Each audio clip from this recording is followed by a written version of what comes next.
Hello, my friends. Simon from WhatCulture here. And you may be thinking to yourself, Simon, why are you whispering? What the flub is wrong with you? Well, sometimes life does crazy things. And I am recording this right after Raw has finished. And my next door neighbors may get mad, because let's face it, eventually I'm going to get excited and I won't be able to control my voice. And that's what's going to happen now. I'm going to still keep it down just a little bit because I like to be respectful, but I am getting so pumped for WrestleMania, and can you believe it? WWE, I think, is doing a good job. And let's find out just how good by taking this the finger of power and by giving the good bits an up and the bad bits a down. Somehow, WrestleMania is like in 2 weeks. Where does the time go?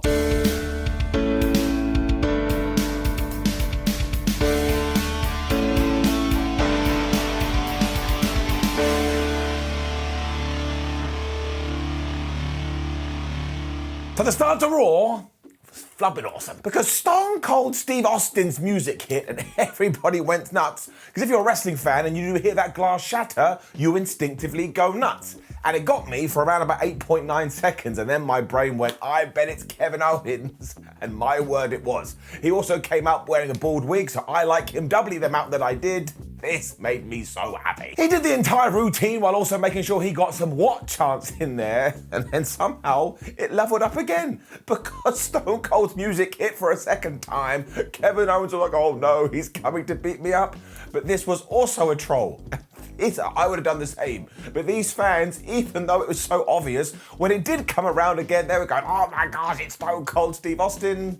You need to go watch it. I would bet my ass, which is a weird thing to put on the line, that Owens obviously was doing a callback to when Shawn Michaels did this in Montreal when he pretended Bret Hart was going to walk out there.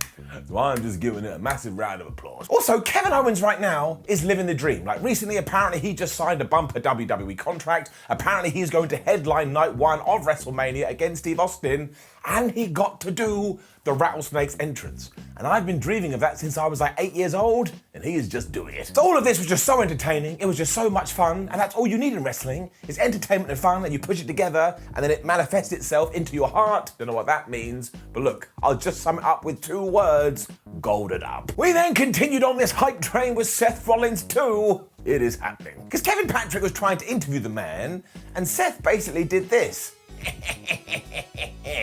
And he took the microphone, he walked off. The whole time in the background though, you can hear the Chicago crowd going, Cody, Cody. If you do listen to the internet and you are a betting person, if you want to go put some money that he's going to be at WrestleMania, you'd probably be right. It was then Groundhog Day though, because this segued into the Dirty Dogs versus the Mysterios, and I looked it up in my wrestling journal, which does not exist, and this has now happened 85,792 times. The Miz was on commentary too, and the madness began almost instantly because Seth Rollins then did walk out during this and was all like, I want a WrestleMania match and I've got an idea, it's going to be bigger than Stone Cold Steve Austin, when his microphone started to cut out. Now maybe I'm just being a wrestling nerd, but this kind of felt like a wink, nudge, nudge to CM Punk. I mean, it probably wasn't, but I'm throwing it out there. We then did cut back to the match, and basically the long and the short of it is that Dominic Mysterio hit the 619, he hit the frog splash onto Bobby Roode, and he got the win. But this is when The Miz, who again was on commentary, ran in there, he beat up Rey Mysterio, and he stole his mask. No. Tommy Boy obviously has been taught from a young age though, you do not show dad's face to the world, so he covered him up with a towel, and out of context that was very weird. But I'll be honest with you, this match was fine, it ticked all the boxes, but actually taking Seth Rollins and adding him into the mix really helped that narrative. So when I sat down and thought about it once again, I was like, well, you know what, I was entertained and I had fun. So I am going to give it an up, but again, as I say every single week, when it does come to The Miz and Logan Paul taking on the Mysterios, it does feel a bit by the numbers. However, after this, The Miz was on the phone to Maurice, which is also a bizarre conversation, go, I just sold somebody's mask, and said that maybe, just maybe next week, Logan Paul will wear the thing on Raw. And I tell you, if he does do that, well, he's gonna get booed. All of this then got even better though, because we cut to Seth Rollins, who was losing his mind with Adam Pearce and Sonya Deville, and they basically went, look Seth, if you want to get to WrestleMania, stop being a lunatic. Which is exactly what he is doing. Pearce was the nicer of the two here because he said, all right, Seth, calm down. I will try and sort something out for you.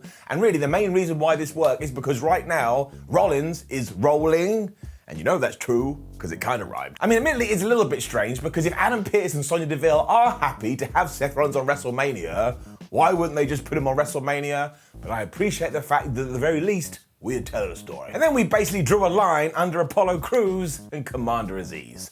Down. This does make me a little bit of a hypocrite, because I have said from the beginning that if we are going to push Omos, let's push him to the moon. But I don't understand why that has to be at the expense of two people that you could do something with. I mean, especially Apollo, he is absolutely awesome. And even though they jumped Omos before the bell, he still beat them within 2 minutes. And do you know how he got the victory here? He stacked them up and got the 1, 2, 3 like he was Roman Reigns at WrestleMania. Afterwards as well, Omos went, well, I'm going to challenge someone to WrestleMania. So I was like, well, why doesn't Seth Rollins just accept this? But we're not going to do that. And apparently, this is going to end with Bobby Lashley making his grand return to the Showcase of the Immortals, which is super duper soon, but also he would probably beat Omos. I don't really get that one, however I justify it in my head, because I like Bob, good for him. AJ Styles was then back on Raw. Alright. He is officially a good guy now, because Flubube, over the last few weeks, he has had it rough. Because ever since Edge beat him up, he keeps watching the footage, and it's hurt him so much deep down in his tum-tum, he doesn't even want to hang out with his family. And once again, I wanted to go, AJ, if it's making you feel that way, just turn it off. He then insulted Edge's new mood lighting, which I did enjoy, and said, rated R superstar, you better get out here right now. And of course, this didn't happen because Edge is a coward. We did get somebody interrupting though. It was Seth Rollins. Once again, I was just howling. And this is like a Poochie situation, but it is 100% correct. When Seth Rollins isn't on the show, everybody else should be saying, well, where the hell is Seth Rollins? I mean, he's so unhinged at the moment, it is brilliant, but also bring down the counter. That is 56 interruptions in WWE and 83 overall. And once again, Seth had a major plan. AJ, you don't sound like you're in very good spirits. Why don't you step aside and let me fight Edge? I wanted to find Seth and go, Rollins, this was never going to work. It was a waste of your life suggesting it. Rollins also shut down the crowd as they once again were going, Cody, Cody, by saying, look, I don't care about rumors. I'm trying to make an actual moment here. Which is when Sonya Deville and Adam Pearce were back and they went, hi, we've got a great idea. We will do Seth versus AJ and whoever wins can face Edge at WrestleMania. I was like, man, you are making this really complicated. Seth then jumped Styles almost instantly before he legged it, go, whoa, I'm gonna go to WrestleMania. And once again, Seth Rollins is the man of the hour. He on fire, obviously. Zelina Vega and Carmella then broke up for about 8.2 seconds. I mean, what? Because Vega was still mad that Carmella is more interested in banging than the tag team titles, so some phones got broken, I think Carmella got called ugly, and then they were all like, I don't want to be your friend anymore. And like I say, I'm going to spoil it for you anyway, this was a ruse, and I don't understand why we did it. It was all going to spill into our next match, which was Natalya and Shayna Baszler from SmackDown, taking on Rhea Ripley and Liv Morgan. But before we did get there, we were with Adam Pearce and Sonya Deville again, this time with AJ Styles going, why did you do this? This is absolutely ridiculous. And you can't argue with it. All AJ did was come back to Raw after suffering a beating, and now he kind of being screwed. Anywho, back to the tag match, and yes, Zelina Vega and Carmella are out here. Carmella was going, oh, Corey Graves, we should have sex somewhere. And Corey Graves was like, oh my gosh, that sounds like a wonderful idea. And in the ring, Shayna Baszler and Natalya won with the heart attack. I don't know. As it turned out, though, as I have already hinted, it was all a ruse, and Carmella and Zelina Vega beat everybody up, and it looked like they were going to beat each other up, but they hugged. And I was like, what a waste of time. What a waste of a plan. Like, you pretending to split up didn't allow you to get the jump on these guys. They weren't paying attention with you to begin with. So they could have done all of this without the pretense, and as I've said for weeks now, it just feels like an afterthought. And I am pleased that they're on the WrestleMania card, but we could give them so much more. Down. Becky Lynch did follow this though. She always could. And her big point this week was that she never lost her women's championship, and in fact she gave it up, and all of that has been eating away at her soul.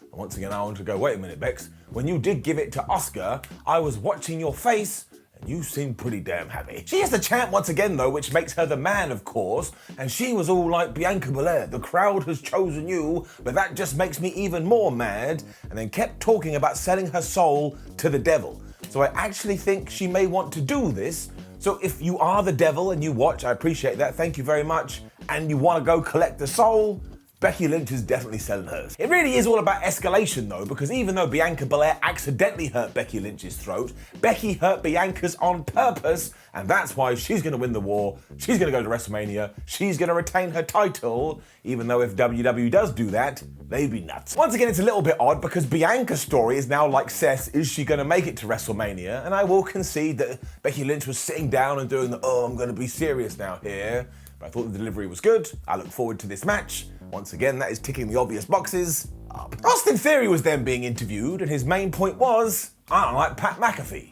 obviously. If he wanted to as well, he could go talk to Vince McMahon and get Pat fired altogether, but instead he's going to go to the ring and beat Finn Balor. And somewhat ironically, given that it was this episode of Raw, I went, what? I just don't understand why we keep doing the same matches over and over and talking about doing things over and over again. We then got a video package saying Veer is coming to Raw, give it a beat, on the 4th of April. So yes, that actually did happen, but I do have two questions. One, does WWE actually mean 2022? Because they could mean a decade from now. But also, point two, why the hell did it take Veer 6 months to get to Raw? I mean, what has he been doing? Where has he been? And why has he decided to miss WrestleMania? So my biggest take from all of this is that if you run into Veer and he's like, oh man, I'll give you a ride to your location, you say no, Veer, I will never actually get there. But I am massively intrigued to see what we do with this. I mean, he is going to have the greatest debut to get over it.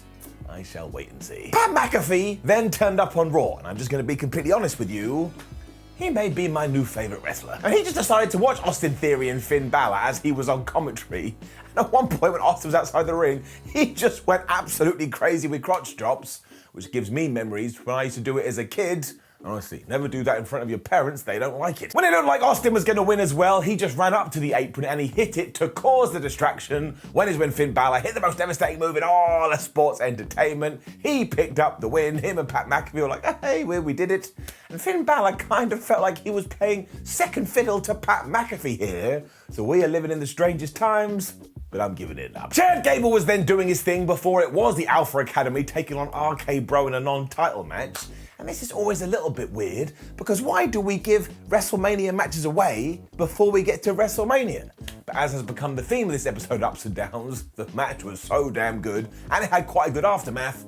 And you know the deal as always. Riddle got wrecked by Otis, and he was all like, oh my gosh, I need some help. So we tagged in Randy Orton, the fans went crazy, he ran wild. Just when it looked like Chad Gable was gonna get one over him, Riddle blind tagged himself in. He flipped out wonderfully from this German suplex, he hit the Bro Derek, 1, 2, 3, excellent. Otis was so mad about this though, he went nuts afterwards, which is when the Street Profits came down and it looked like they were gonna make the save. And they kind of did, and Riddle was all like, oh, thank you, Street Profits, I appreciate you so much. When they turned on him, beat him up, Montez Ford gave him the big splash, and I tell you, this was the best thing to do, giving the Street Profits a little bit of edge. I don't mean the Rated R Superstar, but giving them some attitude makes them come across like such a better team. And as of right now, I think this triple threat is gonna rock. We then congratulated Gable Steveson for winning the NCAA Wrestling Championships, and that is really important because it certainly sounds like he's gonna be at WrestleMania.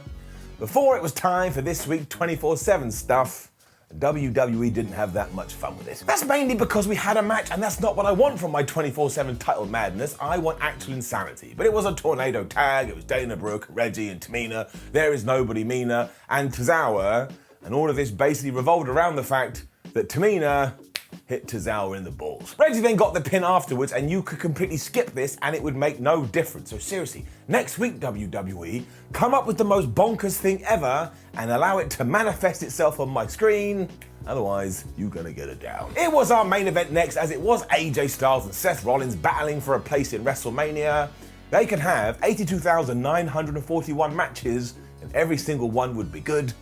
There was this crazy spot too when AJ went flying into the turnbuckle and it made such a big noise I thought he was dead, and then Seth Rollins followed this up with a dive to the outside to trigger the commercial break, as is the way. Rollins then blocked a Styles clash and retaliated with a Falcon Arrow, as both guys then went for the most devastating move in all of sports entertainment, but they're too experienced, they both kept kicking out. You gotta go watch this, it is super duper fun. It then got even better because AJ Styles was going for the phenomenal forearm, but Seth Rollins super kicked him in midair, and then Seth Rollins was going for a splash, but Styles got his knees up. Seriously, this was just just you go, he go, you go, he go. It was like a game of wrestling tennis. And I really should have seen what was coming here, but actually I was so into it I didn't. But just as AJ was gonna hit his finishing move, out of nowhere came Edge. He had a chair, he walloped him, and this caused the DQ, but this one actually made sense. Of course he hates AJ Styles, but he also hates Seth Rollins. We did that feud last year. Straight away, Rollins broke down as well, because of course this meant he lost the match via disqualification, so he's not going to WrestleMania, and he got the microphone and he said BS over and over again.